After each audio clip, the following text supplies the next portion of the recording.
સંસારી જીવના પાવ મરણો તારવા કરુણા કરી સરિતા વહાવિશુદાતણી પ્રભુ વીરતે સંજીવની શોષાતી દેખી શરિતને કરુણાભિના હૃદયે કરી મુનિકુંડ સંજીવની સમય પ્રાપ્ત તણે ભાજન ભરી કુંડ કુંડ રચ્યું શાસ્ત્ર શાતિયા અમૃતે પૂર્યા ગ્રંથાધિરાજ તારામાં ભાવો બ્રહ્માંડના ભર્યા અહો વાણી તારી પ્રશમ રસવા વેનિતરતી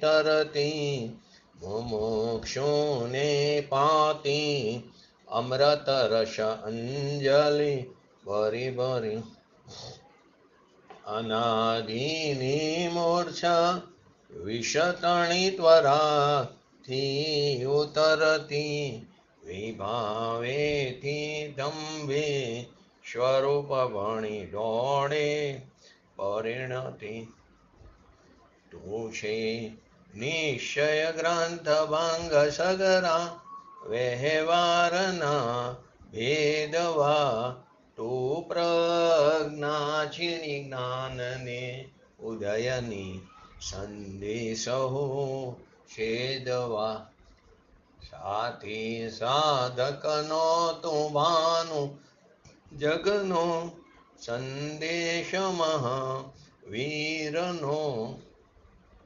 વિષમો ભવક્લાંતના હૃદયનો તું પંથમો તીતણો શોણ્યે તને રસનિબાંધ શિથિલ થાય જાણે તને હૃદય જ્ઞાની તણા જણાય તું રૂચતા જગતની રુચિ આરસે સૌ તુરી જતા શકલ નાયક દેવ રીજે બનાવો પત્ર કુંદનના રત્નોના અક્ષરો લખી તથાપી કુંદ સૂત્રોના અંકાએ મૂલ્યના કદી તથાપી કાનવાણીના અંકાએ મૂલ્યના કદી નમો રિંગટણં નમો સિદ્ધણં નમો હિરણં નમો વજણં નમો લય સવસાવણં ચત્તારી મંગલમ અરિહંતા મંગલમ સિદ્ધા મંગલમ શાહો મંગલમ કેવલી પંતો ધમો મંગલમ ચત્તારી લોગતમાં અરિહંતા લોગતમાં સિદ્ધા લોગતમાં શાહો લોગતમાં કેવલી પંતો ધમો લોગતો ચત્તારી શરણ ભજામી અરિહંતે શરણ ભજામી સિદ્ધે શરણ ભજામી સાહો શરણ ભજામી કેવલી પંતો ધમો શરણ ભજામી ઓમ નમો અરિહંતાણમ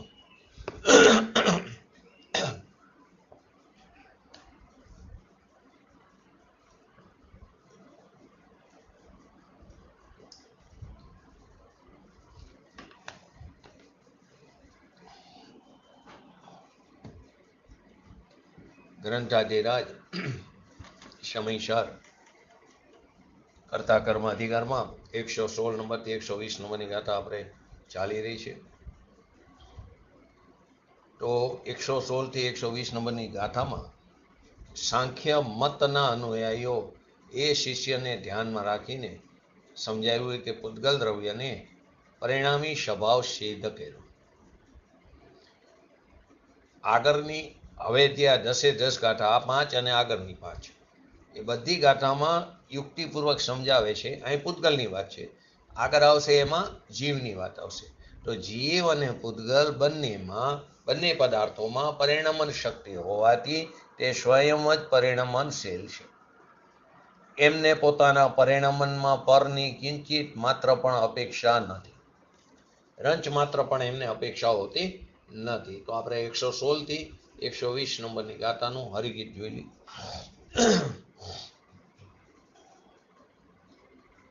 જીવમાં સ્વયં નહીં બદ્ધન સ્વયં કર્મ ભાવે પરિણમે તો એવું પૂતગલ દ્રવ્ય પરિણમ નહીં ન બને અરે જો વર્ગણાકાર મણતણી નહીં કર્મ ભાવે પરિણમે સંસારનો જ ભાવ અથવા સમય સાંખ્ય તણો ઠરે જો કર્મ ભાવે પરિણમાવે જીવ પૂદગલ દ્રવ્યને કર્મ જીવ તેને પરિણમાવે જે સ્વયં નહીં પરિણમે સ્વયમેવ પૂદગલ દ્રવ્ય વળી જો કર્મ ભાવે પરિણમે જીવ પરિણમાવે કર્મને કર્મત્વમાં મિથ્યા બને પૂદગલ દ્રવ જે કર્મ પરિણત નિશ્ચય કર્મ જ બને નાના વર્ણ ઇતિહાદિ પરિણત તેજ જાણો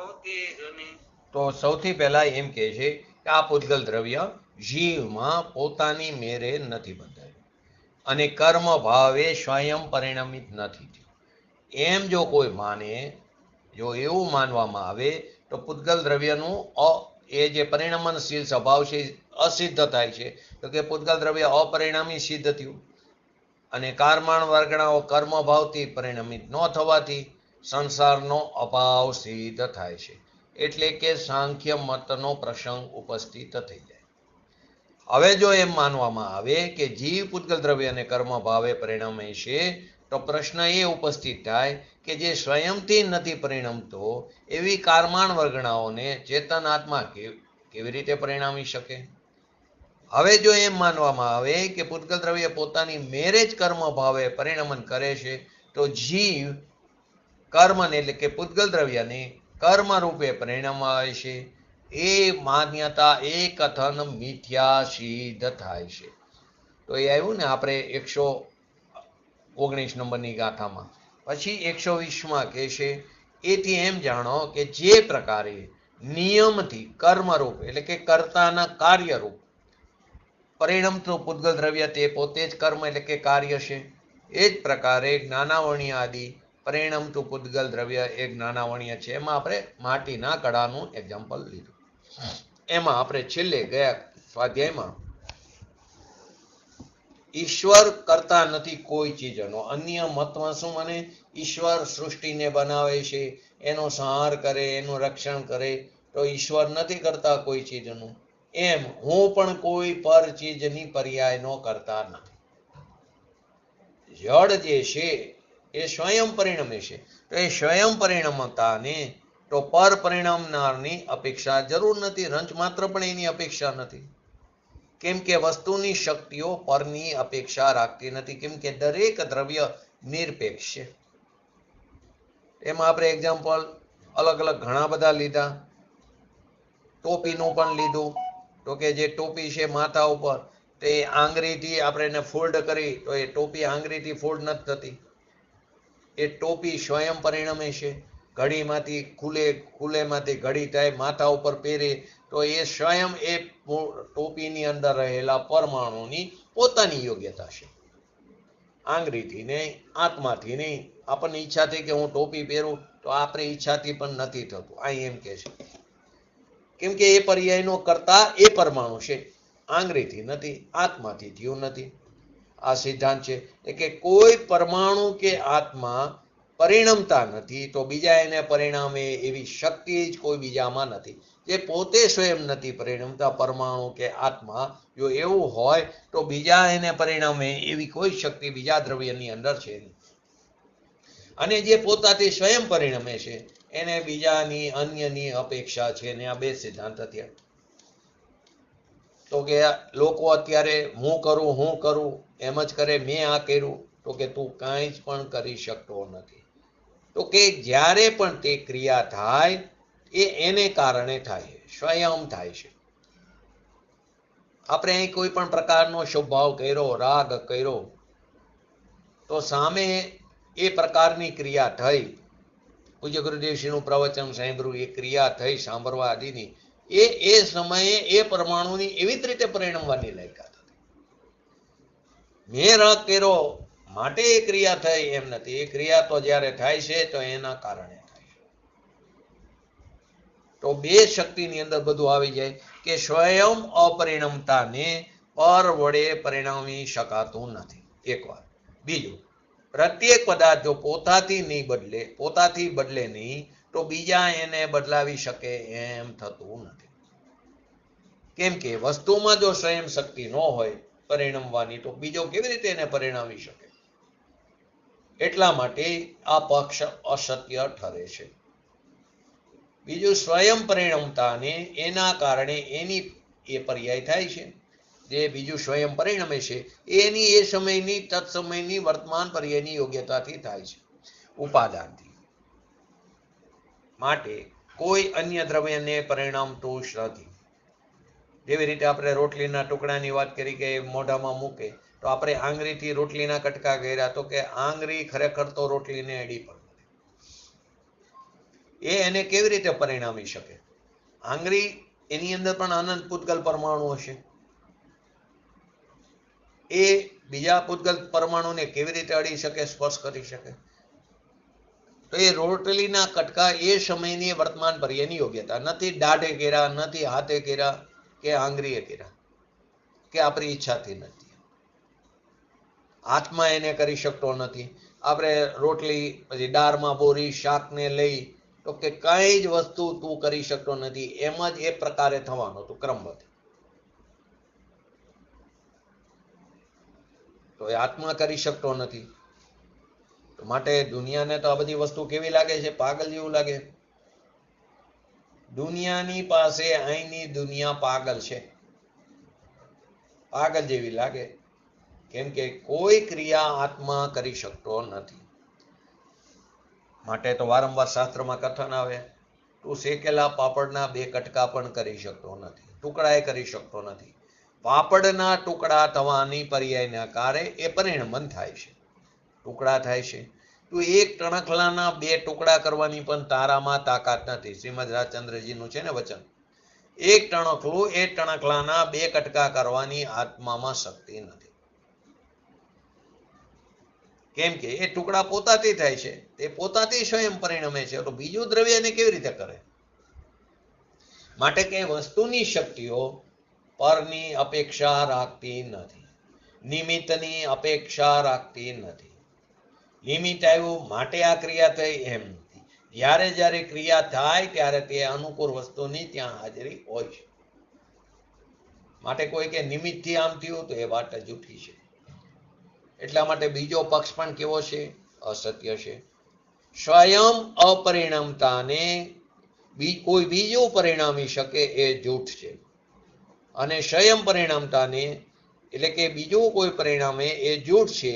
અને કોઈ પણ પદાર્થ જો પરિણમતો નથી તો એને બીજું પરિણામી શકે એ પણ જૂઠ છે. જે સ્વયં જ નથી પરિણમન કરતું એને બીજું કેવી રીતે પરિણામી શકે? અને પોતાથી પરિણમે છે તો બીજું પરિણામી શકે એ પણ જૂઠું છે.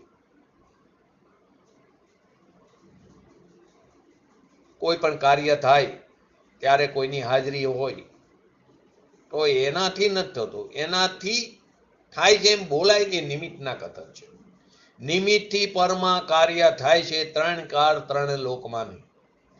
પોતાની ઉપાદાનની સ્વત શક્તિથી પોતાના પર્યાયનું કાર્ય થાય છે. આપણે એને જન્મક્ષણ કહી, એને હોનાર કહી, તત્સમયની વર્તમાન પર્યાયની યોગ્યતા કહી. તેથી પૂતગલ દ્રવ્ય પરિણામ સ્વભાવવાળા સ્વયંમેવ છે. એ કર્મ પરિણમે છે તો એ પરિણમન એનો સ્વભાવ છે.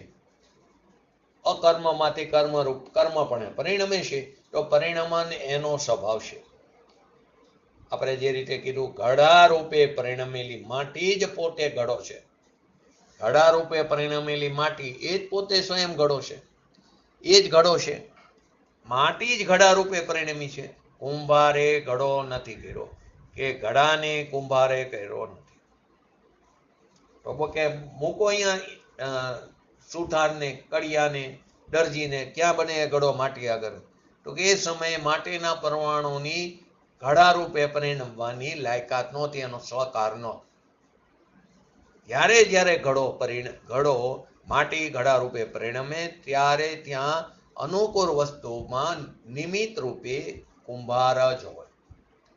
પણ એનો અર્થ એવો નથી કુંભારે ઘડાને કર્યો. ત્યારે એરણ હોય, ચાક હોય, બધું હોય ત્યાં. છતાં પણ ઘણીવાર માટીમાંથી ઘડો બનતો નથી. કુંભારની ઈચ્છા હોય તો પણ માટીમાંથી ઘડો બનતો નથી, બનતા બનતા તૂટી જાય. એ જ સમયે ઘડા રૂપે પરિણમવાની એની લાયકાત નથી. માટે કુંભારે ઘડો કર્યો નથી ને ઘડાને કુંભારે કર્યો નથી. ઘડા રૂપે પરિણમેલી માટી એ જ સ્વયં ઘડો છે. માટી ઘડા રૂપે પરિણમી છે, એ માટી છે, કુંભાર નથી. કુંભારે ઘડો બનાવ્યો નથી. જેવી રીતે કોઈ રોટલી સ્ત્રી બનાવે છે તો કે ના, રોટલી ને સ્ત્રી બનાવી શકતી જ નથી. વેલણ ફેરવી શકે લોટને, લોટ બાંધીને? તો કે નહીં. વેલણ લોટને અડી શકતું જ નથી. અહીં તો એમ કે શાસ્ત્રો વેલણથી રોટલી થઈ, તો કે ના, કે શેનાથી થઈ તો રોટલી? તો કે રોટલી એ વખતે રોટલી રૂપે એ પરમાણુનો પરિણમન થવાનો કાર હતો, સ્વકાર. આવી વાત છે પૂતગલ પર્યાયની, જગતથી જુદી. પરંતુ આ બેસવું અંદર બહુ જ તકલીફ વાળું છે. કેમ? આખો દિવસ શું કર્યું છે? હું કરું, એ જ ખરેખર અજ્ઞાન છે. માટે પૂજ્ય ગુરુદેવ શ્રી કે શકટનો ભાર જેમ શ્વાન ટાણે. ગાડું ચાલતું હોય તો ગાડાની નીચે કૂતરું ચાલતું હોય ને એને ઓલું ઉપરનું ગાડાની ઉપરનો ભાગ હોય અડતો હોય તો એને એમ લાગે મારે કારણે ગાડું ચાલે. કૂતરાને ઉપર એનો ગાડાનો ભાગ અડતો હોય તો કૂતરાને શું લાગે? ગાડું મારાથી ચાલે છે. એમાં જગતના પરમાણુ જીવાદી, જગતના પરમાણુ કે જીવાદી પરિણમે છે, તે દરેક પોતપોતાની ક્રિયાથી પરિણમે છે. બીજો એમ કે મારાથી થાય છે. હું દુકાન ઉપર થડા ઉપર બેઠો, દુકાન બરાબર ચાલે છે. સ્ત્રી એમ કે હું ઘરમાં બધું વ્યવસ્થિત રાખી શકું છું. તો કે બધી ચીજ વ્યવસ્થિત જ છે, અવ્યવસ્થિત પણ વ્યવસ્થિત છે. બીજો એમ કે મારાથી થાય છે, હું માલને લઈ દઈ શકું, તો એ બધી વસ્તુ ખોટી. જો દુકાન ઉપર બેઠા હોય તો ઘણી વાર એમની બોલવાની ભાષા એ પ્રકારની હોય કે લઈ જાઓ, હું મારા ઘરે હું આજ વાપરું, તમ તારે લઈ જાઓ, નો ફાવે તો પાછું આપજો, વાપરીને પાછું જો કોઈ પાછું લેતું નથી. પણ બોલવાની તો કે ભાષા જે બોલાય છે એ ભાષા એની યોગ્યતાથી થાય, ભાષા વર્ગણાના પરમાણુની યોગ્યતાથી થાય છે. એ ભાષાની પર્યાય આત્મા કરી શકતો નથી. ભાષા કોણ કરે? જડની પર્યાય જડથી થાય છે. જો એક એક્ઝામ્પલ પૂજ્ય ગુરુદેવશ્રી આપ્યું હોય, કોઈ મરણ પથારીએ પડ્યો હોય, મરતી વખતે દેહ છૂટવાના કારે ભાવ થયો કે મારી પાસે 5-10 કરોડ છે તો હું 2-5 લાખ રૂપિયા ધર્માદામાં વાપરું, નામે કરી દઉં. મેં તો આખી જિંદગી પાપ કર્યું છે, પાપ કરીને મેં ભેગું કર્યું છે, થોડું પુણ્ય લઈ લઉં, શુભ ભાવ કરી લઉં. પણ એની બોલવામાં જીભ પૂરી ચાલે નહીં, વાચા બંધ થઈ જાય. તો થોડી આત્માએ વાચા બંધ કરી છે, એ એટલું જ બોલી શકે 5 લાખ અને ભાષા બંધ થઈ જાય, વાચા. છોકરાઓ સમજણા હોય, એને ખબર છે કે આ હમણાં બાપુજી 5 લાખનો ધર્માદો કરવાનું કહે છે, આ પૈસામાંથી અમને જે ભાગે આવવાના એ 5 લાખ ચાલ્યા જશે. માટે એમ કે બાપુજી અત્યારે પૈસા ન કરો, ધર્મનું કરો, આત્માનું કરો. છોકરાઓ પણ એ પ્રકારના હોય, એને ખ્યાલ છે કે નીતારા 5 લાખ દેશે. પૂરું બોલે પેલા વાચા બંધ થઈ જાય છે. તો વાચા કોણ કરી શકે? વાચા કોણ કરી શકે ને વાચાને બંધ કોણ કરી શકે? વાચા થાય છે તો વાચાને કારણે થાય છે. એવી એમ હોવાથી જેમ ઘડા રૂપે પરિણમેલી માટી જ પોતે જ ઘડો છે, એમ કેમ કે ઘડા રૂપે માટી પરિણમી છે. ઘડા રૂપે પરિણમન કોણ થયું? માટી કે કુંભાર? તો કે માટી. તો કે ઘડા રૂપે પરિણમતી માટી સ્વયં ઘડો છે, કુંભારથી ઘડો થયો નથી. માટી રૂપે હતી ત્યારે તો કે ઘડો કેમ ન થયો? કેમ કુંભાર નહોતો માટે ન થયો? એમ નથી. એ રીતે એને પરિણમવાની લાયકાત નહોતી. એ વખતે થવાની પર્યાય નહોતી તો નહોતી. એ પર્યાય થવાની હોય તો ત્યારે સામે અનુકૂળ વસ્તુની હાજરી જોઈએ. ત્યાં દરજી ન હોય, સુતાર ન હોય, કડીઓ ન હોય, કુંભાર જ હોય. પણ એનાથી બન્યો નથી. એક્ઝામ્પલ બીજું પણ આપે. પહેલાના જમાનામાં પાણી ભરવા માટે બેડા રાખીને સ્ત્રીઓ બહાર જતી, બે એક ઉપર બીજા ઉપર ત્રીજું એટલું લાંબુ ઊંચું બેડું કરે, ઉપર હાથ રાખે તો હાથ ખરેખર તો બેડાને અડી શકતો નથી, અને હાથને કારણે બેડું સમતોલ રહેતું નથી. ઈંઢોણી ઉપર બેડા હોય તો એંધોણીની માથાને એડી નથી, અને એંધોણી ઉપર બેંધોણીને ઘડો એડ્યો. ઘડો ઘડાની પર્યાયમાં પોતાથી ત્યાં રહ્યો છે, માતા ઉપર નહીં. એ ચાલે બેડા લઈને, તો એ ચાલે બેડું લઈને, તો પાણી જે છે એ પાણીનું હલનચલન કદાચ થાય તો એને કારણે થાય, એ ચાલે એના કારણે નથી થતું. તો કોઈ કે આકાશની અવગાહન શક્તિને કારણે બેડા સમતોલ રહે, તો કે એને કારણે નહીં, તો પોતાની એ એક નિમિત્તનું કથન છે. તો કે પોતાની શક્તિ છે, પોતાની, આકાશની નહીં. એના પરમાણુની એ બેડું ઘરેથી કુએ ગયા, કુવેથી ઘરે આવ્યા, તો એ પરમાણુ છે બેડાના, એની પોતાની પરિણમન થવાની, એની પોતાની ક્રિયાવર્તી શક્તિને કારણે એ પરિણમન કરે છે, ક્ષેત્રથી ક્ષેત્રાંતર થાય છે, અને ત્યારે ત્યાં ધર્માસ્તિકા નિમિત્ત રૂપે હોય છે. એ પરમાણુની પર્યાયની ગતિ કરવાની પોતાની શક્તિ છે.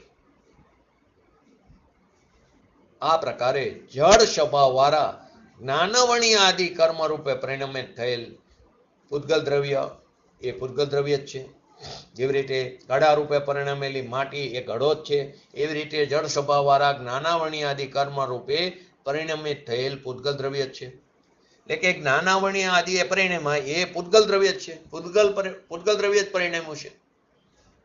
જેવી રીતે માટી ઘડા રૂપે પરિણમી તો માટી જ છે, એમ પૂતગલ દ્રવ્ય જ્ઞાનાવણી આદિ રૂપે પરિણમાં તો એ પૂતગલ દ્રવ્ય જ છે, આત્મા નથી.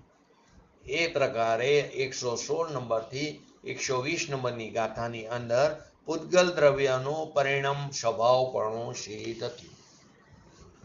આ 116 થી 120 ની આપણે થોડી વિસ્તારથી વાત કરી, સંક્ષિપ્તમાં તો પહેલા સંભળાતા હતા. હવે એને અનુસરીને એક શ્લોક થયો, કરસ થયો કે કારમાણ વર્ગણાઓ પૂતગલ દ્રવ્ય પોતાના કારમાણ વર્ગના રૂપે પૂતગલ દ્રવ્ય પોતાના પરિણમન સ્વભાવને કારણે કર્મ રૂપે પરિણમિત થાય છે. તો કરસમાં આ વાતને સ્પષ્ટ કરી. 64 નંબરનો કરસ કે પૂતગલ દ્રવ્યમાં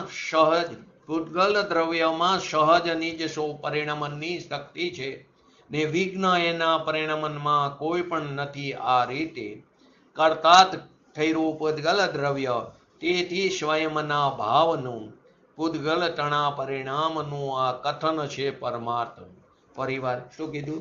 પૂતગલ દ્રવ્યમાં સહજ નિજ પરિણમન શક્તિ છે, ને વિઘ્ન એના પરિણમનમાં કોઈ પણ નથી.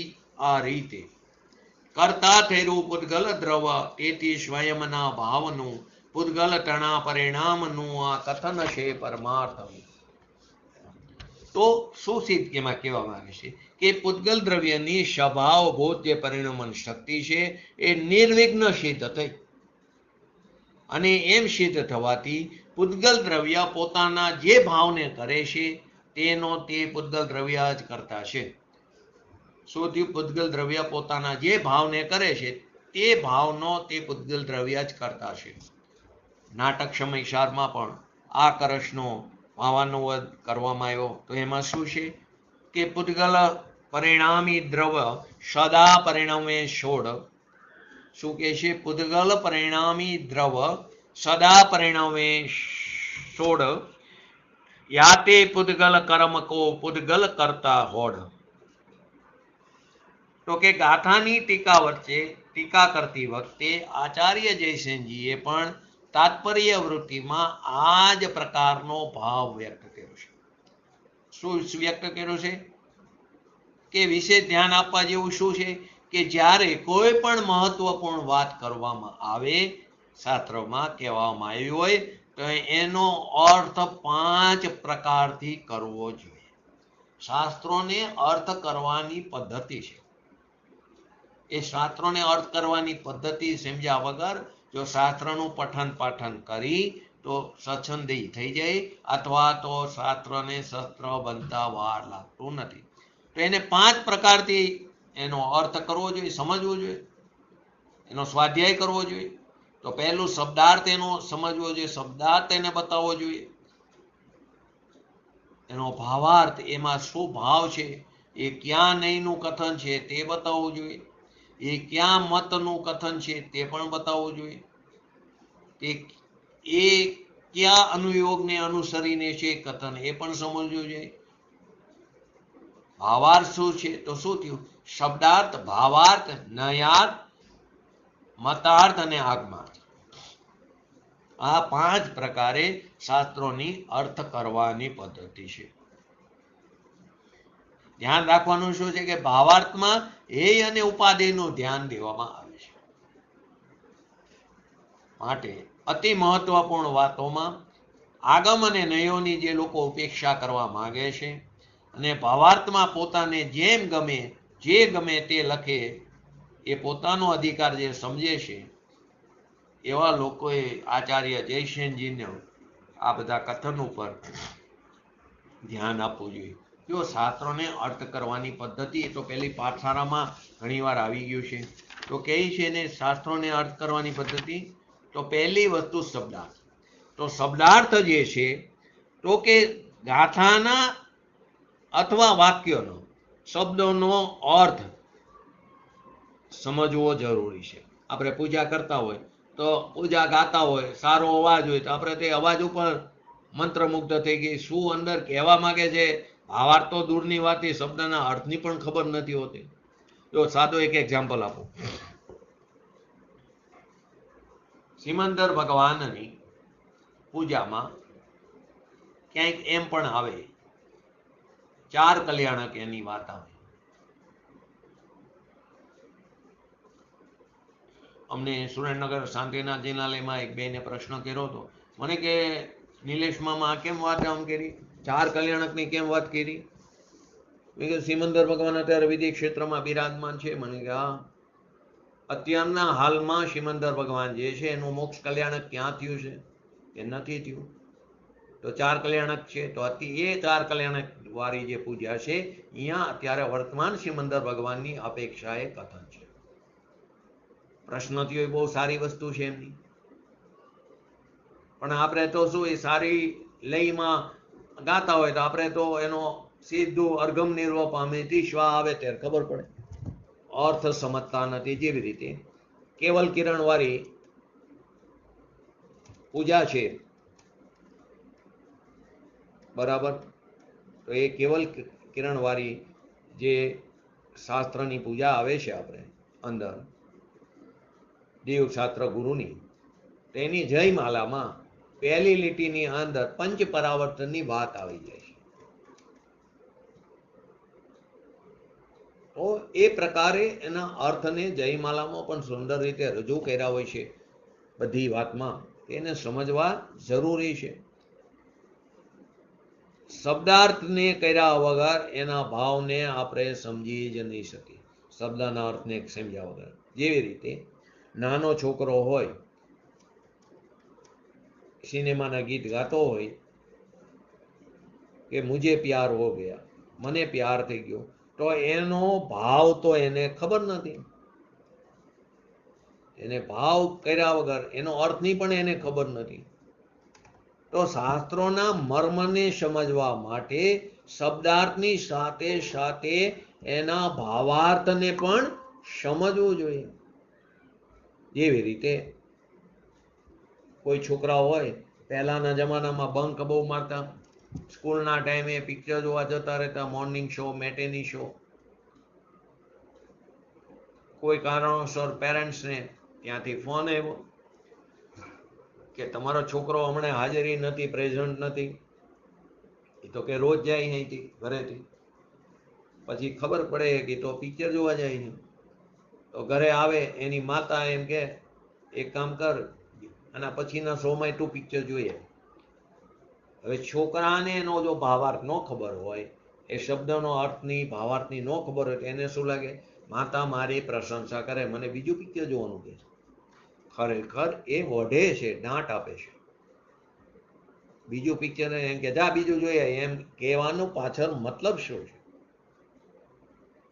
તો ભાવાર્થ સમજવો પણ જરૂરી છે દરેક કથનની અંદર.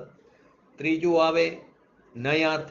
તો નય નહીંની અપેક્ષાએ અર્થ સમજવો જરૂરી છે. જેવી રીતે એમ આવે આત્મા નિત્ય પણ છે, એનો અર્થ એમ પણ શબ્દ છે તો એનો અર્થ શું થયો કે આત્મા બીજું કંઈ પણ છે, અનિત્ય પણ છે. અથવા આત્મા નિત્ય જ છે એમ શબ્દ હોય, જ આવ્યો હોય તો એમ સમજવું જોઈએ કે એ દ્રવ્ય દ્રષ્ટિની અપેક્ષા એ છે. નિત્ય પણ છે નો તેમ કે આત્મા અનિત્ય પણ છે, તો નૈતિક કથન સમજવા જરૂરી. જેવી રીતે કોઈ નાની છોકરી હોય, આપણે વારંવાર એક્ઝામ્પલ આપી કે એ બારી આગળ ઊભી હોય ને એની માતા એમ કે માણસ જોઈને કચરો ફેંકજે, કચરાની આત્મા સુપડી હોય, કચરો માણસ જોઈને નાખીએ. એ છોકરી માણસ નીકળે ત્યારે નાખે કે માણસ ન નીકળે ત્યારે નાખે? તો માણસ નહીં નીકળે ત્યારે કચરો નાખે છે, એ એનો અર્થ સમજી જાય છે નહીંનું. ત્યાં આપણે લૌકિકમાં નહીંના અપેક્ષા સમજીએ છીએ. જેવી રીતે માથાના દુખાવાની ટીકડી, કોઈ મેડિકલ સ્ટોરે જાઓ, મને માથાના દુખાવાની ટીકડી આપો, તો માથું દુખે એની ટીકડી આપે કે માથું ન દુખે એની ટીકડી આપે? એ નયાર્થ છે. મતાર્થ, ક્યાં મતનું કથન છે એ પણ સમજવું છે, જરૂરી છે. અને આગમાર્થ, ક્યાં અનુયાગના કથન છે, પ્રથમાનુયોગ છે, ચરુણાનુયોગ છે, કરુણાનુયોગ છે, દ્રવ્યાનુયોગ છે. તો એ શાસ્ત્રોના અર્થ કરવાની પદ્ધતિ છે. શબ્દાર્થ, ભાવાર્થ, નયાર્થ, મતાર્થ, આગમાર્થ. તો એ પ્રકારે 5 પ્રકારે શાસ્ત્રોના અર્થ કરવાની પદ્ધતિ છે. હવે આપણે આજે 121 થી 125 નંબરની 5 ગાથા લઈ કે પહેલી 5 ગાથાની અંદર પૂતગલ દ્રવ્યની વાત કરી, એ પૂતગલ દ્રવ્ય અને પરિણામ સ્વભાવિક સિદ્ધ કર્યું. હવે આ ગાથામાં જીવ માટે કહે છે, જે રીતે ઓલું પૂતગલનું કીધું, એટલે આ 10 ગાથા મેં કીધું, આ 10 ગાથાની અંદર આ સિદ્ધ કરે છે. એકમાં પૂતગલની 5 ગાથામાં વાત કરી અને આ 5 ગાથાની અંદર જીવ માટે વાત કરી. તો પરિગીત લઈ લો, 121, 122, 123, 124 ને 125. કર્મે સ્વયં નહીં બદ્ધન સ્વયં કર ક્રોધ ભાવે પરિણમે, તો જીવ આ તુજ મત વિશે પરિણમ નહીં ન બને. અરે ક્રોધાદિ ભાવ જો સ્વયં નહીં જીવ પોતે પરિણમે, સંસારનો જ ભાવ અથવા સમ્ય સાંખ્ય તણો ઠરે. જો ક્રોધ પૂદગલ કર્મ જીવને પરિણમાવે ક્રોધમાં, તેમ ક્રોધ તેને પરિણમાવે જે સ્વયં નહીં પરિણમે. અથવા સ્વયં જીવ ક્રોધ ભાવે પરિણમે તુજ બુદ્ધિ છે, તો ક્રોધ જીવને પરિણમાવે ક્રોધમાં મિથ્યા બને. ક્રોધાપયોગી ક્રોધ જીવ માનોપયોગી માન છે, માયા અને લોભયુક્ત લોભ જ બને. આગળની 5 ગાથા જેવી જ આ 5 ગાથા છે. પહેલો શું કહે છે? આ જીવ કર્મમાં સ્વયં નથી બંધાતો અને ક્રોધાદી ભાવમાં સ્વયં જ નથી પરિણમતો. જો એવો જો મારો મત હોય, આચાર્ય આપણને એમ કે શિષ્યને, જો એવો તારો મત છે તો જીવ દ્રવ્ય કેવું થશે? અપરિણામી સિદ્ધ થશે. જીવ દ્રવ્ય સ્વયં ક્રોધાદી ભાવ રૂપે ન પરિણમતા સંસારનો અભાવ થઈ જશે. આ એનાથી શું થયું? સાંખ્ય મતનો પ્રસંગ ઉપસ્થિત થશે, જે આગળ આપણે પૂતગલ દ્રવ્યની વાત કરી છે કે જો જીવ કર્મમાં સ્વયં નથી બંધાતો અને ક્રોધાદી ભાવમાં સ્વયં નથી પરિણમતો, જો એવો મારો મત હોય તો જીવ દ્રવ્યને અપરિણામી સિદ્ધ થયું. જીવ દ્રવ્ય કેવું થયું? અપરિણામી સિદ્ધ થયું. તો જીવ દ્રવ્ય સ્વયં ક્રોધાદી ભાવ રૂપે ન પરિણમે તો સંસારનો અભાવ થયો. તો સાંખ્ય મતનો પ્રસંગ આવ્યો. હવે જો એવું માનવામાં આવે ક્રોધ રૂપ પૂતગલ કર્મ જીવને ક્રોધ રૂપે પરિણમે છે, ક્રોધ રૂપ પૂતગલ કર્મ એટલે એક દ્રવ્ય બીજા દ્રવ્યને પરિણમે, તો કે ક્રોધ રૂપ પૂતગલ કર્મ જીવને ક્રોધ રૂપે પરિણામે, તો શું પ્રશ્ન ઉપસ્થિત થશે કે સ્વયં નો પરિણમતા જીવને ક્રોધ કર્મ ક્રોધ રૂપે કેવી રીતે પરિણામી શકે? જે સ્વયં નથી પરિણમતું એને અન્ય કોઈ કેવી રીતે પરિણામી શકે? સિદ્ધાંત ત્રીજો, જો એમ માનવામાં આવે કે આત્મા સ્વયં જ ક્રોધ ભાવ રૂપે પરિણમે છે, તો પછી ક્રોધ કર્મ જીવને ક્રોધ રૂપે પરિણામમાં આવે છે એ કથન મિથ્યા સિદ્ધ થશે. જો એમ માનવામાં આવે કે આત્મા સ્વયં જ ક્રોધ ભાવ રૂપે પરિણમે, તો પછી ક્રોધ કર્મ જીવને ક્રોધાદિ રૂપે પરિણમે એ કથન મિથ્યા સિદ્ધ થયું. તેથી એમ માનવું જે બરાબર છે કે ક્રોધમાં ઉપયુક્ત આત્મા ક્રોધ જ છે, માનમાં ઉપયુક્ત આત્મા માન જ છે.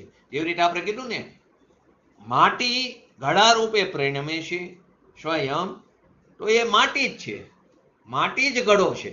એમ જ્ઞાનાવળીની વાત કરીએ આગળ, તો કે જ્ઞાનાવળી એમાં હતું ને 120 નંબરની ગાથા. તો 120 નંબરની ગાથામાં શું હતું? એમાં એમ કે છે કે જે પ્રકારે નિયમથી કર્તા કાર્ય રૂપે પરિણમતું પૂતગલ દ્રવ્ય કર્મ છે, એ જ પ્રકારે જ્ઞાનાવણી આદિ રૂપે પરિણમતું પૂતગલ દ્રવ્ય તે જ્ઞાનાવણીય છે. 120 નંબરની ગાથાનું હરિગીતમાં શું હતું? પૂતગલ દ્રવ્ય જે કર્મ પરિણમે તે નિશ્ચય એ કર્મ જ બને, જ્ઞાનાવર્ણ ઇત્યાદિ પરિણિત તે જ જાણો તે હન્ને. અહીં પણ એ જ કે છે, અહીં જીવની વાત છે કે ક્રોધમાં ઉપયુક્ત આત્મા ક્રોધ છે, માનમાં ઉપયુક્ત આત્મા માન છે, માયામાં ઉપયુક્ત આત્મા માયા છે, લોભમાં ઉપયુક્ત આત્મા લોભ છે. તો સિદ્ધ આનાથી શું બે સિદ્ધાંત જે પૂતગલમાં સિદ્ધ થયા હતા એ જ આમાં સિદ્ધ થયા. તો કે શું સિદ્ધ થયા? કે જીવ સ્વયં જ પોતાના પરિણામનો કરતા છે. ને બીજી શું ધ્યાન દેવા જેવી વાત થઈ કે અહીં જીવને ક્રોધાદિ ભાવોનો કરતા બતાવવામાં આવ્યો છે. જીવને ક્રોધાદિ ભાવોનો એટલે કે નિર્મલ હોય કે વિકારી ભાવનો કરતા એ જીવ જ છે. અહીં એ અપેક્ષા એક કથન છે. એટલે જ હમણાં મેં વાત કરી શસ્ત્રોને અર્થ કરવાની પદ્ધતિ, શબ્દાર્થ, ભાવાર્થ, નયાર્થ, મતાર્થ, આગમાર્થ. તો જો જીવ કર્મમાં સ્વયં નો બંધાતો ટકો, ક્રોધાદિ ભાવે સ્વયં પરિણમતો જ ન હોય, તો એ ખરેખર અપરિણામી સિદ્ધ થાય. અને એમ થતા શું થાય? સંસારનો અભાવ થશે. સંસારનો અભાવ થાય તો મુક્ત દર્શનનો અભાવ થઈ જાય, તો પછી લોકનો અભાવ થઈ જશે. જીવ દ્રવ્યનો અભાવ થાય, જીવ દ્રવ્યનો અભાવ થાય, 6 દ્રવ્યનો અભાવ થાય, વિશ્વનો નાશ થવાનો પ્રસંગ ઉપસ્થિત થાય. એનાથી બચવા માટે જો કોઈ તર્ક ઉપસ્થિત કરે કે ક્રોધાદિ રૂપ પૂતગલ કર્મ જીવને ક્રોધાદિ ભાવ રૂપે પરિણામે, ક્રોધાદિ રૂપ પૂતગલ કર્મ એ જીવને ક્રોધાદિ ભાવ રૂપે પરિણામે, એટલે કે દ્રવ્ય કર્મ ભાવ કર્મને પરિણામે. એનાથી તો સંસારનો અભાવ ન થાય ને, ક્રોધાદિ રૂપે પરિણમે છે જીવ. તો એ તર્ક ઉપર વિચાર કરી તો શું પ્રશ્ન ઉપસ્થિત થાય છે? ક્રોધાદિ રૂપે પૂતગલ કર્મ સ્વયં જે નથી પરિણમતો જીવ, એને કેવી રીતે ક્રોધાદિ રૂપે પરિણમે? જે ચેતન દ્રવ્ય પોતે જ સ્વયં નથી પરિણમતું, તો પછી અન્ય અચેતન દ્રવ્ય અથવા તો અન્ય દ્રવ્ય તેને કેવી રીતે પરિણામી શકે? આપણે કહીએ ને એને જ કરવું ન પડે, તમે ગમે એટલું કરો તો એ નહીં થાય કામ છે ને. આપણે લૌકિકમાં બોલીએ, એને પોતાએ કરવું પડશે. તો કે પૂતગલ કર્મ સ્વયં ન પરિણમતા જીવને ક્રોધાદિ રૂપે પરિણામે કેવી રીતે બને? સ્વયં પરિણમતા જીવને પણ પૂતગલ કર્મ કેવી રીતે પરિણમે? કેમ કે સ્વયં જે દ્રવ્ય પરિણમે છે એને કોઈની અન્યની રંચ માત્ર પણ, કિંચિત માત્ર પણ અપેક્ષા હોતી નથી, લેશ માત્ર પણ. એટલે કે સ્વયં નો પરિણમતા પદાર્થને બીજા દ્વારા પરિણામવું શક્ય નથી. કેમ કે વસ્તુમાં જે શક્તિ પોતાની મેરે જ ન હોય તો એને બીજું કેવી રીતે કરી શકે? તારામાં જ પોતાની અંદર કઈ ધગસ ન હોય, શક્તિ ન હોય, તો બીજું એને કેવી રીતે કોઈ કરી શકે? માટે તો અનુભવ પ્રકાશમાં દીપચંદજીએ શું કીધું? તેરી શુદ્ધતા ભી બડી ઓર તેરી અશુદ્ધતા ભી બડી. તારી અંદર એટલી બધી અશુદ્ધતા પડી છે, તારી અશુદ્ધતા ભી બડી. તારી અશુદ્ધતા એટલી મોટી છે કે અનંત અનંત તીર્થંકર આવીને તને સમજાવે તો પણ તું સમજતો, કેમ કે એને પોતાને જ પડી નથી. તો કે જે વસ્તુમાં શક્તિ પોતાની મેરે ન હોય એને બીજું કોઈ કેવી રીતે કરી શકે? કોઈ કરી શકે નહીં. અને સ્વયં પરિણમતા પદાર્થને બીજા પરિણમન કરાવનારની અપેક્ષા હોતી નથી. કેમ કે વસ્તુની શક્તિઓ પરની અપેક્ષા રાખતી જ નથી. આ પ્રકારે બંને પક્ષોથી શું વાત સિદ્ધ થાય છે કે ક્રોધાદી રૂપ પૂતગલ કર્મ જીવને ક્રોધાદી ભાવ રૂપે પરિણામ આવે છે. ક્રોધાદી રૂપ પૂતગલ કર્મ ક્રોધાદી ભાવ રૂપ પરિણામે તો કે જીવ પરિણામ સ્વભાવવાળો તો પોતે જ છે. તો આવી સ્થિતિમાં જે રીતે વસ્તુનું પરિણમન થાય કેવી રીતે શક્ય બને કે જે પોતે જ સ્વયં પરિણમે અને બીજા કોઈની અપેક્ષા કેવી રીતે થાય છે. માટે બંને પક્ષોથી એ વાત સિદ્ધ નથી થતી કે ક્રોધાદી રૂપે પૂતગલ કર્મ જીવને ક્રોધાદી રૂપે પરિણમે. તો જીવ પરિણમન સ્વભાવવાળો પોતે જ છે. બીજું એક્ઝામ્પલ આપ્યું છે, ગરુડના ધ્યાન રૂપ પરિણમી કોઈ મંત્રનો સાધક હોય, કોઈ મંત્રનો સાધક હોય, એ મંત્રનું પઠન પાઠન કરતો હોય તો સામે ઝેર આદિ ઉતરતું હોય. ધારો કે ગરુડની વાત છે તો ગરુડના ધ્યાન રૂપ પરિણમિત મંત્ર સાધક પોતે ગરુડ જ છે. એવી રીતે અજ્ઞાન સ્વભાવયુક્ત ક્રોધાદી રૂપ જેનો ઉપયોગ પરિણમો છે. આપણે બધા અજ્ઞાન રૂપ છીએ તો અજ્ઞાન સ્વભાવયુક્ત ક્રોધાદી રૂપ જેનો ઉપયોગ પરિણમો છે એવો જીવ પોતે જ ક્રોધાદી છે. જીવને ક્રોધાદી કીધો, કઈ અપેક્ષા કીધો? અશુદ્ધ નિશ્ચયનું કથન છે. તો કે અજ્ઞાન સ્વભાવ યુક્ત ક્રોધાદી રૂપ જેનો ઉપયોગ પરિણમો છે અજ્ઞાન દશામાં અજ્ઞાન ભાવે એવો જીવ પોતે જ કેવો છે? ક્રોધાદી છે. જેવી રીતે જ્ઞાનાવણીયની આગળ વાત કરી, ઘડાની વાત કરી. માટી સ્વયં ઘડો જ છે. માટી સ્વયં પરિણમન કરે ઘડા રૂપે. માટે માટી જ ઘડો જ માટી છે, માટી જ ઘડો છે. તો એવી રીતે અજ્ઞાન સ્વભાવયુક્ત ક્રોધાદી રૂપ નિર્મળ પરિણામની પણ વાત આવે, આ વિકારીની વાત છે. તો ક્રોધાદી જેનો ઉપયોગ પરિણમો છે એવો જીવ પોતે જ ક્રોધાદી છે. આ રીતે જીવનું આ પરિણામ સ્વભાવત્વ સિદ્ધ થયું. આગળ આપણે પૂતગલનું પરિણામ સ્વભાવત્વ સિદ્ધ કર્યું આગલી 5 ગાથામાં 116 થી 120માં. અહીં 121 થી 125માં જીવનું પરિણામ સ્વભાવત્વ સિદ્ધ કર્યું. આ કથનમાં ન તો એટલું માત્ર બતાવ્યું કે આત્મા સ્વયં ક્રોધાદી ભાવ રૂપે પરિણમે છે, પરંતુ એમ પણ કીધું ક્રોધાદી રૂપે પરિણમેલો આત્મા સ્વયં ક્રોધ જ છે. શું કીધું? 2 વસ્તુ કીધી. સંપૂર્ણ કથનમાં ફક્ત એટલું નથી કીધું કે આ આત્મા સ્વયં ક્રોધાદી ભાવ રૂપે પરિણમે છે, સાથે સાથે એમ પણ કીધું ક્રોધાદી રૂપે પરિણમેલો આત્મા સ્વયં ક્રોધ છે. જો 125 નંબરનું ગાથાનું હરિગીત, ક્રોધાપયોગી ક્રોધ જીવ માનવોપયોગી માન છે, માયોપ્યુત માયા અને લોભોપ્યુત લોભ છે. એટલે શું કહેવા માંગે છે? તો કે ક્રોધમાં ઉપયુક્ત આત્મા ક્રોધ જ છે, માનમાં ઉપયુક્ત આત્મા માન જ છે, માયામાં ઉપયુક્ત આત્મા માયા છે અને લોભમાં ઉપયુક્ત આત્મા લોભ જ છે. તો અહીં એટલું નથી કીધું કે આત્મા જ સ્વયં ક્રોધાદી ભાવ રૂપે પરિણમે છે, પરંતુ સાથે એમ પણ કીધું ક્રોધાદી રૂપે પરિણમેલો આત્મા આપણે વિકાર કરીશી ને. જીવ રાગી છે, જીવ થોડો ત્રિકા દ્રવ્ય થોડું રાગી છે, પરંતુ કથન તો આવે જીવ ક્રોધી છે. આત્મા દ્રવ્ય થોડું ત્રિકારી દ્રવ્ય, એ પરમ શુદ્ધ નિશ્ચયનું કથન છે કે ત્રિકારી દ્રવ્યમાં કંઈ પણ નથી. પરંતુ જ્યારે પર્યાયની અશુદ્ધતાને લક્ષમાં લેવાની હોય ત્યારે દ્રવ્યને પણ અશુદ્ધ કહેવામાં આવે છે. માટે જ આગળ આપણે શાસ્ત્રોની અર્થ કરવાની પદ્ધતિનો આજ સંક્ષેપમાં જોયા. નયાર્થ સમજવું જરૂરી, મતાર્થ, આગમાર્થ, ભાવાર્થ, શબ્દાર્થ બધાના એક્ઝામ્પલ એક લીધા. તો કે ક્રોધાદી રૂપે પરિણમેલો તો આત્મા સ્વયં ક્રોધ જ છે. અહીં આપણને એક પ્રશ્ન એમ થાય કે આત્મા ક્રોધ રૂપે કેવી રીતે થઈ શકે?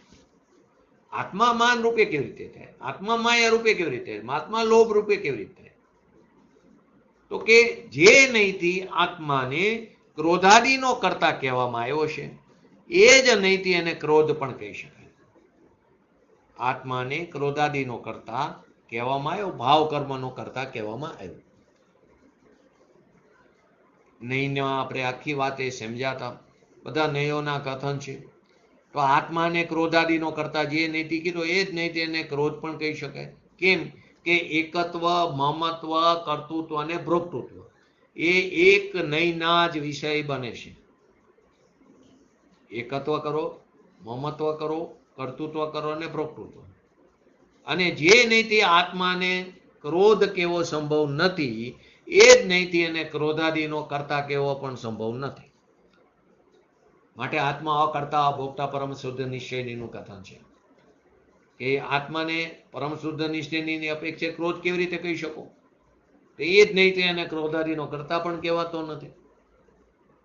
તો આ ગાથાની અંદર શું સિદ્ધ થાય છે? પાંચી ગાથામાં આત્મા પોતાની સ્વાભાવિક પરિણમન શક્તિને કારણે જ ક્રોધાદિ રૂપ પરિણમિત થાય. પોતાની સ્વયં પરિણમન શક્તિ, કોઈ એને પરિણામી શકતો નથી. એને પોતાના પરિણમનમાં કોઈની લેશ માત્ર પણ અપેક્ષા નથી. માટે આપણે કહીએ દરેક દ્રવ્ય નિરપેક્ષ, સ્વતંત્ર, અહેતુક છે. એને અસહાય પણ કીધું. આપણે કહીએ ને શેકેલો પાપડ, તો આત્મા એટલો અસહાય, એને કોઈની સહાયની જરૂર નથી. એમ દરેક દ્રવ્ય અસહાય છે, એને કોઈની સહાયની જરૂર. અસહાય એટલે લાચાર નહીં, અસહાય એટલે એને કોઈની સહાયની જરૂર નથી. પાપડ જે એની અંદર રહેલા પરમાણુ છે, એની અંદર પોતાની અંદર જ કટકા થવાની યોગ્યતા. એને તારી કોઈ અપેક્ષાની જરૂર નથી. એમ જીવ દ્રવ્ય આપણે પોતાથી જ સ્વયં આપણે કર્મ રૂપે એટલે કે ક્રોધાદિ રૂપે પરિણમિત થાય છે, ભાવ કર્મ રૂપે. કોઈ કર્મ એ દ્રવ્ય કર્મને કારણે આપણને વિકાર ઉત્પન્ન નથી થતો, અને કોઈ દ્રવ્ય પણ વિકાર રૂપે પરિણમિત નથી થતું. દ્રવ્યની અંદર રહેલા અનંત ગુણમાં એવો એક પણ ગુણ નથી જે વિકાર રૂપે પરિણમિત કરે. તો કે કેવી રીતે થાય? તો કે એ સમયની પર્યાયની એવી યોગ્યતા છે. એ સમયની તત્સમયની વર્તમાન પર્યાયની યોગ્યતા, એ પર્યાયનો વિભાવ સ્વભાવ છે. એ પર્યાયની એ જન્મ ક્ષણ છે, એની ભવિતવ્યતા, એની કાલલબ્ધિ છે. એના પોતાના ષષ્ટકારકોને કારણે તે ઉત્પન્ન થાય છે. હવે આ જ ગાથાને 65 નંબરના કરશમાં આપણે આગળ 64 નંબર આપણે વિસ્તારથી કાલે સમજશું. તો આ ગાથાને કરશમાં પણ વ્યક્ત કરી છે 65 નંબરમાં. તો શું કીધું? જીવ દ્રવ્યમાં જ સ્વભાવભૂત સો પરિણમનની શક્તિ છે. જીવમાં જ સ્વભાવભૂત સો પરિણમનની શક્તિ છે, ને વિઘ્ન એના પરિણમનમાં કોઈ પણ નથી. આ રીતે એના વિઘ્ન એના પરિણમનમાં નથી કોઈ પણ. કરતા ઠેરું જીવ દ્રવ્ય, કરતા ઠેરું જીવ દ્રવ્ય, તેથી જીવના પરિણામનું કરતા જીવ દ્રવ્ય જ છે. માટે જ કહીશું ને, આપણા પરિણામોને આપણે ચકાસવાના, અને આપણા પરિણામોને એનો કરતા આપણે જ છીએ. કર્મ તો ફોટોજેનિક પ્રતિબિંબ છે, નેગેટિવ છે. અત્યારે કોઈ ઉદયમાં આવ્યું ને કર્મનો, તો એ ઉદય જે આવે છે ને પૂર્વે કરેલા પરિણામોને કારણે પરિણામને લીધે નહીં, પરિણામ નિમિત્ત છે. પણ આપણે એવા પરિણામ કર્યા, એ પરિણામને કાર્ય એ સમયે એ કર્મના પરમાણુની પોતાની યોગ્યતા હતી આત્માના પ્રદેશ સાથે બંધાવાની. પ્રદેશ બંધ, પ્રકૃતિ બંધ, સ્થિતિ બંધ અને અનુભાવ. કોઈ તે પરિણામ કર્યા ને એને કારણે ને, પણ ત્યારે એવા જ પરિણામ હોય. તો અત્યારે આપણને કઈ ઉદયમાં આવે ને, તો આપણને ખબર પડે કે આપણે એવા જ પરિણામ કોઈ કર્યા છે. ધારો કે એક એક્ઝામ્પલ લો, પ્રથમાન યુગનું. થોડી સૂક્ષ્મ વાત આવે તો વચ્ચે આપણે સ્ટોર એક્ઝામ્પલ પણ લઈ લઈએ. કોઈ અત્યારે આપણે ઘણીવાર પ્રવચનમાં વારંવાર કહેવું પડે મોબાઈલ બંધ રાખો, સ્વિચ બંધ રાખો, મોબાઈલ સ્વિચ ઓફ કરો. મંદિરમાં બહાર લખવું પડે, એ ખરેખર આપણે આ ગુરુના શિષ્ય કહેવાને લાયક નથી.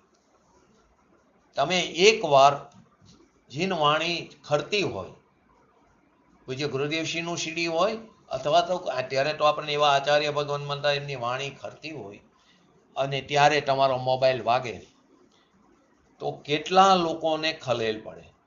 તે શું થયું? જીનવાણીની વિરાધના થઈ.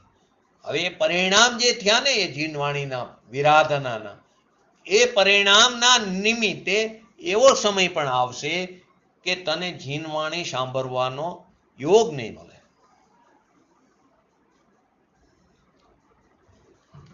શું કર્યું હતું તે? વિઘ્ન કર્યું હતું. કેટલાય લોકોનું ધ્યાન એ વખતે પ્રવચનમાંથી છૂટી જાય. બહુ જ ધ્યાન રાખવું પડે ચીનવાણીની વિરાધના ન થાય એનું. એક સાદું એક્ઝામ્પલ, પ્રથમાન યોગમાં રાણી એના વનમાં ક્રીડા કરતી હોય, બગીચાઓમાં, સાથે દાસીઓ પણ હોય, અને ત્યાં કોયલના ઈંડા જોયા. કોયલ ત્યાંથી એ જ વખતે ઉડી ગઈ, ક્યાંક બહાર ગઈ, અને એ વખતે એણે એ ઈંડા ઉપર મસ્કરીના ભાગ રૂપે એને ઉપર કલર કરી નાખ્યો. કોયલ આવી બેબાકરી થઈ ગઈ, એના બચ્ચાને ન જોઈએ, ઈંડાને ન જોઈએ. એટલે એ સમયે 12 ઘડી કે 2 ઘડી, કોઈ પણ વસ્તુ લઈ શકો સમજવા માટે, તો વરસાદ આવ્યો. એમાં આટલો સમય ચાલ્યો ગયો, ઈંડા ન મળ્યા, એમાં વરસાદ આવ્યો તો કલર જતો રહ્યો. હવે એ જે પરિણામ હતા ને 12 ઘડીના, તારા નિમિત્તે થયા હતા ખરેખર તો એ જ સ્ત્રીને છે, સત્ય ઘટના છે, તો એ સ્ત્રીને નેક્સ્ટ પર્યાયમાં એનો દીકરો 12 વર્ષ સુધી વિયોગ થયો. માટે કે હસતા, ચાલતા, સૂતા, બેસતા પરિણામોનું ધ્યાન રાખો. પરિણામ જો એવા કર્યા તો એ પ્રકારના પૂતગલ પરમાણુના કર્મ પરમાણુ એની પોતાની યોગ્યતાથી બંધાઈ જશે. તમે કંઈ પણ તીર્થયાત્રાએ ગયા, પહેલી વસ્તુ, જાત્રા એટલે જાત અને તારવી. જાત્રાએ ગયા કોઈ પણ તીર્થ સ્થાન ઉપર, અને ઉપર પગથિયા ચડતા હોય અને બહારની લીલોતરી જોઈ, બહુ સુંદર વન છે, સુંદર ઝાડ છે, અને એ જ વખતે જો આયુનો અપકર્ષણકાર પડ્યો ને, તો તું ત્યાં વનસ્પતિ કાયમાં જન્મ લઈશ. પરિણામનું ફળ, એક સમયના પરિણામનું ફળ છે ને. શાસ્ત્રમાં એક્ઝામ્પલ છે મગરમચ્છનું. મોટો મગરમચ્છ છે, એની ઉપર તો નાનું મત્સ્ય છે. સ્વયંભૂ રમણ સમુદ્રની અંદર મોટો મગરમચ્છ છે. હવે એના મોઢામાં શ્વાસ લે, મોઢું ખોલે તો અંદર કેટલું પાણી અંદર આવી જાય. એની હારે કેટલી બધી માછલીઓ આવી જાય છે. ઓલું તંદુર મચ્છ ઉપર બેઠું હોય, એ વિચારે કે આ મૂર્ખ છે. આટલી બધી માછલીઓ અંદર આવી, પાછો મોઢું ખોલે એટલે એ પાછું પાણી બહાર નીકળે તો બધી માછલી બહાર ચાલી જાય. કે આરો મૂર્ખ છે કે આટલી બધી માછલીઓને જવા દીધી. હવે એના ફળ સ્વરૂપ એ તંદુર મચ્છ 7મી નરકમાં જઈને પડે છે. એને તો કોઈ ક્રિયા નથી કરી. માટે ક્રિયાનું ફળ 0 છે, પરિણામનું ફળ 100% છે, અને અભિપ્રાયનું ફળ અનંત ગણું છે. તો કે આ પ્રકારે જીવની સ્વભાવભૂત પરિણમન શક્તિ તે નિર્વિઘ્ન સિદ્ધ થાય છે. એટલે કે જીવ પોતાના જ ભાવને કરે છે, અને એ ભાવનો એ કરતા થાય છે. બનારસી દાસજીએ પણ એ છંદનો સમયસાર નાટકમાં ઉપયોગ કર્યો, ભાવાનુવાદ કર્યો છે. જીવ ચેતના સંજોગત સદા પૂર્ણ શબ ઠોર, તાતે ચેતન ભાવકો કરતા જીવનો ઓર. એટલે કે જ્ઞાન દર્શન ચેતનાથી યુક્ત જીવ, જ્ઞાન દર્શન ચેતનાથી યુક્ત જીવ હંમેશા સર્વાંગ પરિપૂર્ણ વસ્તુ છે, પરિપૂર્ણ વસ્તુ છે. એ કારણે ચેતન ભાવોનો કરતા જીવ છે, અચેતન નથી. બીજો કોઈ નથી, બીજો કોઈ જીવ પણ નથી. આ 10 ગાથા ટોટલ 116 થી લઈને 125, અને 2 કરસ 64 અને 65. એમાં એક વાત સ્પષ્ટ થઈ ગઈ કે પૌદ્ગલિક કર્મનો કરતા કોણ છે? પૂતગલ દ્રવ્ય છે. અને ચેતન ભાવોનો કરતા કોણ છે? જીવ છે. આચાર્ય જયસેનજી લખે છે આ ગાથાનું સ્પષ્ટીકરણ કરતા કે જીવ પોતાની સ્વભાવભૂત પરિણમન શક્તિને કારણે ક્રોધાદી ભાવોનો તે ઉપાદાન કરતા છે. જીવ પોતાની સ્વભાવભૂત પરિણમન શક્તિને પરિણામ શક્તિને કારણે ક્રોધાદી ભાવોનો કેવો છે? ઉપાદાન કરતા છે. એ કહેવાનો એમનો મતલબ શું છે? કે ક્રોધાદી ભાવોનો વાસ્તવિક કરતા આત્મા જ છે, એ જ આશય છે. કારણ કે ઉપાદાન કરતા જ એ જ વાસ્તવિક કરતા છે. જે ઉપાદાન કરતા એ જ વાસ્તવિક કરતા છે. ક્રોધાદી ભાવોમાં દ્રવ્ય કર્મનો ઉદય તો માત્ર ને માત્ર નિમિત્ત છે. ભાવ કર્મમાં દ્રવ્ય કર્મ નિમિત્ત છે, દ્રવ્ય કર્મમાં ભાવ કર્મ નિમિત્ત છે. જો આવી જ વાત છે તો પછી આચાર્ય અમરચંદ્ર કેમ એમ નથી લખ્યું? તો આચાર્ય અમરચંદ્ર દેવી પણ ઘડાનો કરતા માટી અને ગરુડના ધ્યાનમાં પરિણમિત મંત્ર સાધકનું ઉદાહરણ આપીને એમને પણ સિદ્ધ કર્યું કે ઉપાદાન કરતા એ જ એનો કરતા છે, એટલે કે ઉપાદાન કરતા તરફ એમને ધ્યાન દોર્યું. એટલે કે પ્રત્યેક પદાર્થ પોતાની ઉપાદાનગત યોગ્યતાને કારણે જ પરિણમે છે. તમારામાં જ ઉપાદાનની લાયકાત ન હોય તો પૂજ્ય ગુરુદેવસિંહ જેવા લાખો જ્ઞાની પુરુષો આવે તો પણ જ્ઞાન રૂપે પરિણમશું નહીં. એનો અર્થ એવો નથી પૂજ્ય ગુરુદેવસિંહનો વિવેક ન કરવો, 100% કરવો જોઈએ, પરંતુ અભિપ્રાયમાં હોવું જોઈએ કે મને મારું આત્મિક જ્ઞાન મારે કારણે થાય. પૂજ્ય ગુરુદેવસિંહ જેવા જ્ઞાની પુરુષ જ નિમિત્ત હોય ત્યારે કુદેવ કુગુરુ કુશાસ્ત્ર ન હોય. અને જીવ જ્યારે વિકાર રૂપે પરિણમે, ગૃહિત મિથ્યાત્વ રૂપે પરિણમે, ત્યારે પોતાની જ એવી લાયકાત છે કે પોતે ગૃહિત મિથ્યાત્વ તરફ પરિણમે છે, ત્યારે કુદેવ કુગુરુ કુશાસ્ત્ર નિમિત્ત રૂપે છે, એને કારણે નહીં. તો પ્રત્યેક પદાર્થ પોતાની ઉપાદાનગત યોગ્યતાને કારણે પરિણમે છે. પર પદાર્થો એના પરિણમનમાં નિમિત્ત માત્ર જ છે, એને પરિણમતા નથી. આ વાતને ગાથામાં ને કરસમાં સ્પષ્ટ કરી છે. તાત્પર્ય શું થયું? પદાર્થોનું પરિણમન એમની વિકૃતિનું સૂચક નથી. પદાર્થનું પરિણમન એનું વિકૃતિનું સૂચક નથી, પરંતુ એમની સ્વભાવની યોગ્યતાનું પરિણમન છે, એમની પરિણામન શક્તિનું કાર્ય છે. અહીં ટીકામાં બે વાત સ્પષ્ટ કરવામાં આવી. પહેલું, 10 ગાથા લો, 2 કરસ લો, કે જે કાર્યને કરવાની શક્તિ પોતાનામાં ન હોય તેને અન્ય દ્વારા ઉત્પન્ન કરી શકાતી નથી. માટે કે ક્રિયા સ્વયં થાય છે, ક્રિયાને કોઈ કરી શકતો નથી. એ પર્યાયની સ્વતંત્રતાની વાત કરે છે. તો જે કાર્યને કરવાની શક્તિ પોતાનામાં ન હોય એને અન્ય દ્વારા ઉત્પન્ન કરી શકતા નથી. પહેલી ટીકામાં. બીજી વાત, પોતાનું કાર્ય કરવામાં શક્તિઓની જે શક્તિઓ છે એને પરની કિંચિત માત્ર પણ, લેશ માત્ર પણ અપેક્ષા રાખતો નથી. આનાથી શું સિદ્ધાંત, આ બે સિદ્ધાંતના માધ્યમથી શું સિદ્ધ કરવા માંગે આચાર્ય ભગવાન? કે કાર્ય પરિણામ શક્તિરૂપ ઉપાદાનથી થાય છે. માટે કાર્ય થાય ત્યારે 4 કારણની વાત કરીશું. પૂજ્ય ગુરુદેવશ્રીનો આપણે આવતીકાલે લેશું સંક્ષિપ્ત એમનો કહેવાનો મર્મ. તો કે કોઈ પણ કાર્ય થાય એની પાસે 4 કારણ. એક ત્રિકારી ઉપાદાન, બીજું ક્ષણિક ઉપાદાન, ત્રીજું તત્સમયની વર્તમાન પર્યાયની યોગ્યતારૂપ ક્ષણિક ઉપાદાન, બીજું છે વ્યયરૂપી ક્ષણિક ઉપાદાન, અને ચોથું નિમિત્ત. તો ત્રિકારી ઉપાદાન એ વાસ્તવિક કોઈ પણ કાર્યનું કારણ નથી. એ તો કાયમ રહેશે. તો કાર્ય થવું જોઈએ ને, અત્યારે પણ સમ્યક દર્શન થવું જોઈએ, તો થતું તો નથી આપણને. એ તો છે ત્રિકારી ભગવાન સદાય આપણી સાથે, ક્યારેય એનો વિરહ નથી. બીજી વસ્તુ વ્યય રૂપી, તો કે એ પુરુષાર્થ ઉપજાય.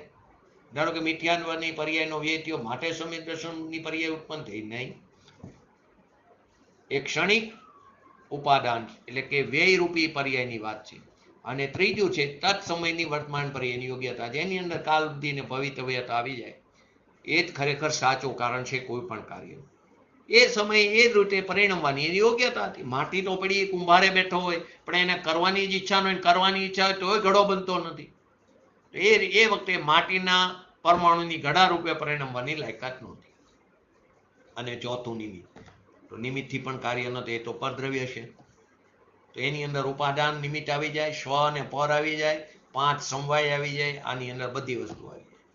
માટે આપણે આ સિદ્ધાંતને યોગ્ય રીતે સમજીને આપણે આપણી પર્યાયમાં શીઘ્ર વિતરાગતા પ્રાપ્ત કરી એવી પરમ વિરલ ભાવના સાથે આજનું વક્તવ્ય પૂરું કરું. જય જીનવાણી સ્તુતિ.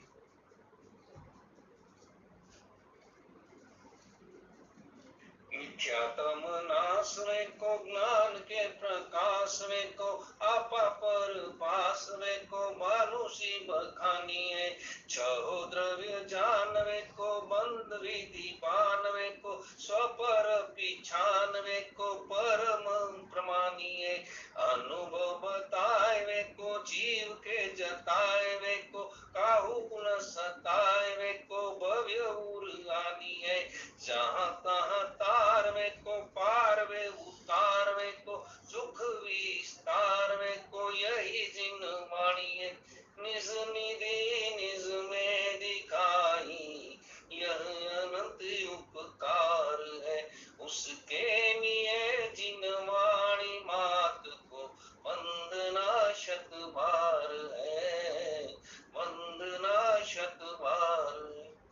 વેંકટાણમ નમો સિદ્ધાણમ નમો હેરણમ નમો વજણમ નમો લય સવસવણમ ચત્તારી મંગલમ અરિહંતા મંગલમ સિદ્ધા મંગલમ શાહો મંગલમ કેવલી પંતો ધમો મંગલમ ચત્તારી લોગતમાં અરિહંતા લોગતમાં સિદ્ધા લોગતમાં શાહો લોગતમાં કેવલી પંતો ધમો લોગતમાં ચત્તારી શ્રમ ભજામી અરિહંતે શ્રમ ભજામી સિદ્ધિ શ્રમ ભજામી શાહુ શ્રમ ભજામી કેવલી પંતો ધમો શ્રમ ભજામી બોલીએ શ્રી પંચ પરમેષ્ઠી ભગવંતોનું જય બોલીએ શ્રી જીનવાણી માતનું જય બોલીએ શ્રી પરમ પૂજ્ય પરમ ઉપકારી શ્રી સદગુરુ દેવનો જય બોલીએ શ્રી પ્રસમમૂર્તિ ભગવતી માતનો જય બોલીએ શ્રી સનાતન જૈન દિગંબર ધર્મનો જય.